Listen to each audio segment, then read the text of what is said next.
Hello childrens, আসসালামু আলাইকুম। Welcome to storyland. আজ আমরা একটি খরগোশ এবং কচ্ছপের গল্প শুনব। তাহলে চলো গল্পটি শুরু করা যাক। একদা এক গভীর জঙ্গলে একটি দ্রুতগামী খরগোশ বাস করত। সে তার দৌড়ানোর ক্ষমতার জন্য খুব গর্বিত ছিল এবং প্রায় প্রায় সে জঙ্গলের অন্যান্য প্রাণীদের তাচ্ছিল্য করত। বিশেষ করে সে একটি ধীরগতি কচ্ছপকে নিয়ে মজা করত।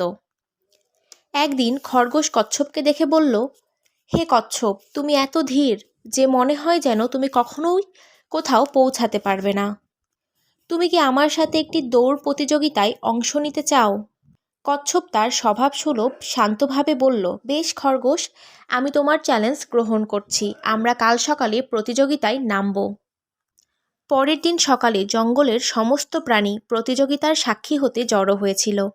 শিয়াল দৌড়ের বিচারক ছিল এবং ঠিক সময়ে দৌড় শুরু করার সংকেত দিল।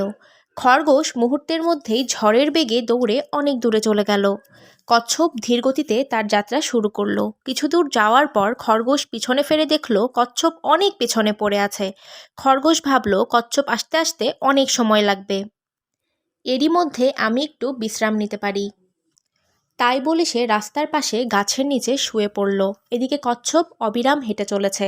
সে একটুও থামল না। ধীরে ধীরে সে খরগোশের ঘুমন্ত অবস্থায় তাকে অতিক্রম করে গেল। যখন খরগোশের ঘুম ভাঙল, সে দেখল সূর্য প্রায় অস্ত যাচ্ছে। সে দ্রুতগতিতে দৌড়াতে শুরু করলো এবং দেখতে পেল কচ্ছপ প্রায় শেষ সীমানায় পৌঁছে গেছে। কচ্ছপ তার ধীরগতি কিন্তু অবিরাম প্রচেষ্টার মাধ্যমে দৌড় শেষ করে জয়লাভ করল।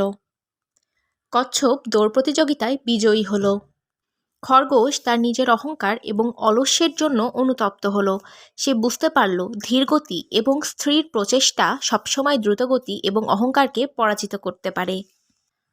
তো বন্ধুরা, এই ছিল আজকের গল্প। আশা করি তোমাদের অনেক ভালো লেগেছে। খুব শীঘ্রই নতুন আরেকটি গল্প নিয়ে তোমাদের মাঝে উপস্থিত হব। ততক্ষণ পর্যন্ত তোমরা ভালো থাকবে, সুস্থ থাকবে এবং আমার চ্যানেলটি সাবস্ক্রাইব করে আমার পাশে থাকবে। ধন্যবাদ।